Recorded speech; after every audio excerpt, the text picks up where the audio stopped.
Hey guys, today we're going to be doing a quick walkthrough of my 1648 Fisher Marine that we just recently rebuilt about 5 months ago. Just kind of show you guys the idea behind everything. We built this boat specifically to be an electric outboard boat, meaning I wanted to keep everything lightweight, minimalistic, and simple, in hopes that this would give me a better performance out of the electric outboard that we run on the back of this boat. I think we accomplished that because we've put the same motor on different boats, and I do have a little bit more speed out of this boat than just slapping it on some other standard boat that wasn't built with the intention of running an electric outboard. So to start off with the overall theme of the boat, I wanted to go with like an overland military look and feel to it.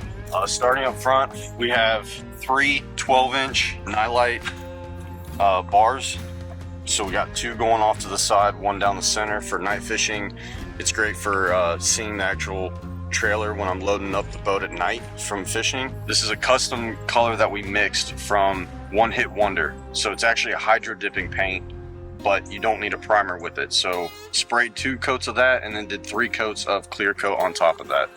The turf, let's go ahead and talk about that real quick. This is hydro turf, cobblestone over black, CNC routed. We do this at the Southeast and Midwest location. It also has the knurled finish. You'll see where it has all the little diamonds inside of there. That just gives it a little bit of a tougher resistance on top and a little cleaner pattern in the end. If you were to order it online through tbnation.net, you're gonna get the cut groove pattern, which is right here. This is still cobblestone, just in a different finish right there with the cut grooves. All right, so the other thing that we did when we were building the boat is I wanted to offset the weight from the electric. We know with the electric outboards that you want to have as much weight in the front of the boat as possible. So figured what better way to do that than with a cooler. I believe this is a 30 quart cooler. It could be a 45. Very inexpensive, but we built it into the bow plate of this whole boat. So the bow plate comes from over here. The day box up front, it's 3 inches deep. I do wish it was 6 inches deep for that. We also have the Ultrex. We have the 4-inch recessed foot tray from tbnation.net. We also have the heavy-duty double graph mount bridging over the 4-inch recessed foot tray from tbnation.net with a Garmin 10 on the top and a Garmin 9 on the bottom. The top is Panoptics with the 32 transducer, and the bottom is just for mapping. There's only one main hatch in the front deck, and it is a 27 by 48. The only thing I don't like about it is I wish it wouldn't have been 48 inches wide. I probably would have gone about 40 to give me some room on the sides to lay some rods. But other than that, all my stuff and my co-angler's gear fit inside that compartment, so it is awesome. Also tucked up underneath life vests, you can see that there are 2 powerhouse lithium batteries. One's a 24 volt 60 amp hour, and the other one is a 12 volt 60 amp hour. Then in the cockpit is 48 inches long, which is just long enough to get rods in and out of those tubes.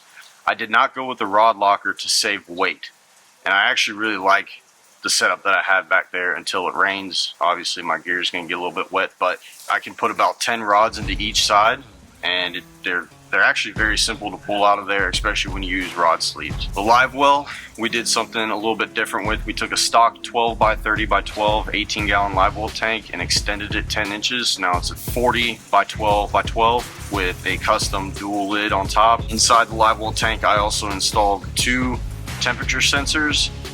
That was mainly to watch the water temperature during the summer to make sure that the fish are still going to be okay and alive inside that tank. And I typically see about a 2-degree difference. It's usually about 2 degrees warmer or 2 degrees cooler inside the Livewell tank than the actual lake water. I also added in a G-Juice jizzer, which is just a very cheap windshield wiper reservoir for a car that you hit a button and it will shoot the G-Juice down into the tank, keeping you from having to measure everything out and dump it in there every time. And then that's also plumbed with the Flow-Right Premium Kit from tbnation.net. So all of those components together make for a very good Livewell system. I haven't had any dead fish. It's been really, really easy to use my Livewell system with all that. We do have recessed seat bases, 1 in the front, 1 in the rear.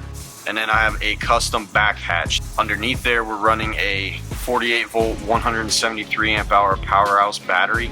That is to power whatever electric outboard I have on the back. I've tested 3 electric outboards on this boat, the Navy 3.0, the Navy 6.0, and the Stealth Switch. But that battery sits back there along with the flashlight controller. Also on the back of the boat, I have installed a on-the-fly manual jack plate, the large size, and that thing has been a true blessing with the electric outboards. You do have to do a little bit of modification on the propulsion motors in order to get the fit, but it is well worth it. I think that's pretty much it. All right, that wraps it up, guys. Georgia in and of itself is a very unique platform that requires a completely different fishing rig. You would never see me with one of these electric like Titan rigs that they got going on, but if I lived there, you would most definitely see me try to redefine anything I had to do to make a boat. And when you see Ryan's boat in person, you see how he configured it.